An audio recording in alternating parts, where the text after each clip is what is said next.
After 6 men and 6 women were officially sworn into the jury last night, the capital murder trial of 35-year-old Corey Allen Trumbull is now underway at the Wichita County Courthouse. Trumbull is accused of the brutal torture and murder of 11-year-old Logan Klein in December 2019.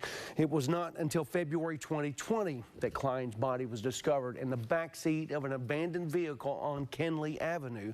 That's near the Red Roof Inn. Digital reporter Josh Hoggard has been in 78th District Court since proceedings began. That was this morning. He joins us now with the very latest testimony from today's proceedings. Josh. Yeah, Daryl, proceedings got underway this morning just after 9:15 with lead prosecutor and Wichita County District Attorney John Gillespie reading the indictment charging the defendant, Corey Trumbull, with capital murder and tampering with a corpse. Trumbull pleaded not guilty on both counts, and with that, opening statements from both the prosecution and defense began. They started with Gillespie painting a picture of the, quote, abusive hell that 11-year-old Logan Klein experienced prior to his death in Wichita Falls.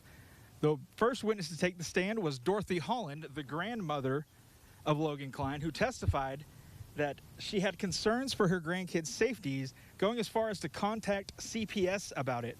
Up next was Monica Metzger, former detective with the Las Vegas Metro PD, who learned of Logan's investigation and the investigation involving Johnson, eventually notifying WPD of the case.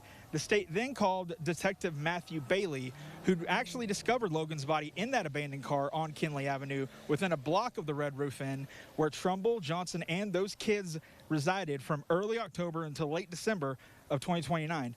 And then later this afternoon, Gillespie called to the stand Lexi Klein, Logan's older sister, to testify about some of the horrors that she witnessed before her little brother's death.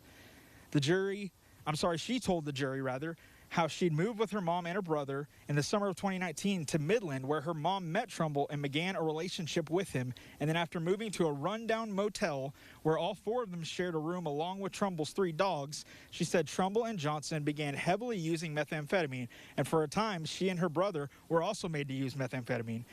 She said that's about when Trumbull began abusing her brother, either hitting him with his fist or with a stick.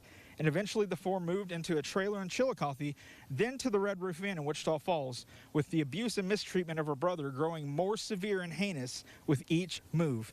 And at a point, she said her brother was forced to live like an animal, being forced to sleep on the floor and to either go without food or to eat dog food, drink from a water bowl, and that he wasn't allowed to use the toilet when he needed to use the restroom. She also testified to several more instances of abuse, far too heinous to repeat on live television, eventually leading to an instance in which she said Trumbull stomped on her brother's head, putting him in a near vegetative state until he died about 2 weeks later. She testified that during all of this, her mother, co-defendant Stormy Johnson, was either watching and laughing and cheering Trumbull on or participating herself. Klein's testimony ended with Gillespie asking if her brother was happy and healthy before Trumbull entered her family's life, and commenting that after Trumbull entered their life, he didn't even make it to the end of the year. Now, proceedings are set to continue with more testimony from the prosecution tomorrow morning at 8:30 in the 78th District Court. Now, we expect to hear audio recordings of interviews between Trumbull and law enforcement, during which Gillespie says Trumbull changed his story several times. And of course, we'll be back in the courtroom tomorrow morning, live blogging proceedings as they happen. If you missed any of today's proceedings, they're on our website right now.